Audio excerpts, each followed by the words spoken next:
விஜய் காவேரி அவ்வளோ நல்லா பார்த்துக்கிறாரு. கேட்கறதெல்லாம் சமைச்சு கொடுக்குறாரு. தரையிலே கால் பட விடாம வந்து தூக்கிட்டே போயிட்டு பெட்ரூம்லலாம் படுக்க வைக்கிறாரு. அவ்வளோ சந்தோஷமா பார்த்துக்கிறாரு. காவேரிக்கும் அவ்வளோ நல்லாயிருக்கு. "இன்னைக்கு ஃபுல்லா உன் கூட தான் டைம் ஸ்பெண்ட் பண்ண போறேன்" அப்படின்னு ஃபார்ம் ஹவுஸ்ல அவ்வளோ நல்லா பார்த்துக்கிறாரு.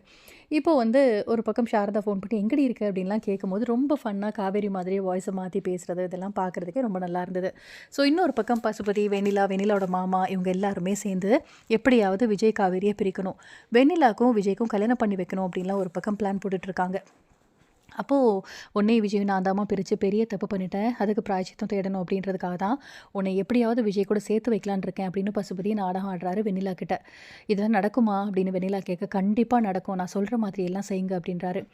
ஸோ இன்னொரு பக்கம் ராகினி வந்து சொல்கிறாங்க, எப்படிப்பா இது நடக்கும்? விஜய் சும்மாவே வந்து காவேரி காவேரி அப்படின்னு பின்னாடியே தெரிஞ்சிட்டு இருக்கான். அப்படிங்கிறப்ப எப்படி வெண்ணிலாவை கல்யாணம் பண்ணிப்பான் அப்படின்னா, அதுக்கெல்லாம் ஒரு ஐடியா வச்சுருக்கேன். பேசாமல் இரு. காவேரி விஜயை நல்லா மயக்கி வச்சிருக்கா. என்ன சொன்னாலும் கேட்குற மாதிரி ஆட்டி படைக்கிறா. குடும்பமே அப்படி தான் இருக்குது. நம்ம எப்படியாவது ஏதாவது செய்யலாம் அப்படின்னு சொல்லிட்டு ஒரு பிளான் ஒன்று போடுறாங்க. இப்போ நம்ம வெண்ணிலா விஜய்க்கு கால் பண்ணி, நான் ஊருக்கு கிளம்பலான்னு இருக்கேன் விஜய். கடைசியாக ஒரு தடவை உன்னை பார்க்கணும், மீட் பண்ணணும்னு நினைக்கிறேன். வரியா அப்படின்னு கேட்க, ஊருக்கு கிளம்புறியா? ரொம்ப நல்ல முடிவு. கண்டிப்பாக நான் வரேன் வெண்ணிலா அப்படின்னு ஃபோனை வைக்கிறாரு விஜய். என்னப்பா யார்கிட்ட பேசுகிற அப்படின்னு தாத்தா கேட்குறாரு.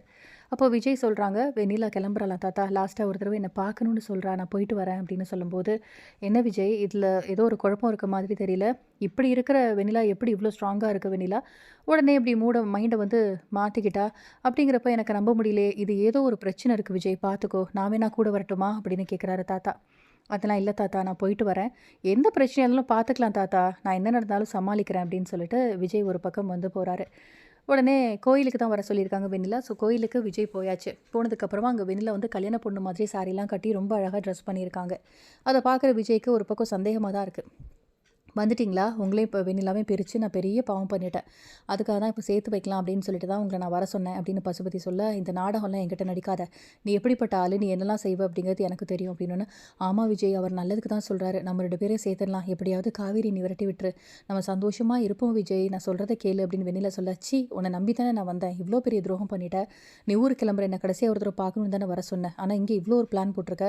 எனக்கு இந்த ஜென்மத்தில் இல்லை, எப்போ இருந்தாலும் எனக்கு காவேரி தான் பொண்டாட்டி. கண்டிப்பாக அவளுக்கு என்னால் துரோகம் பண்ண முடியாது. அவள் இடத்துல யாரையும் என்னால் வச்சு பார்க்க முடியாது அப்படின்னு விஜய் சொல்கிறாரு.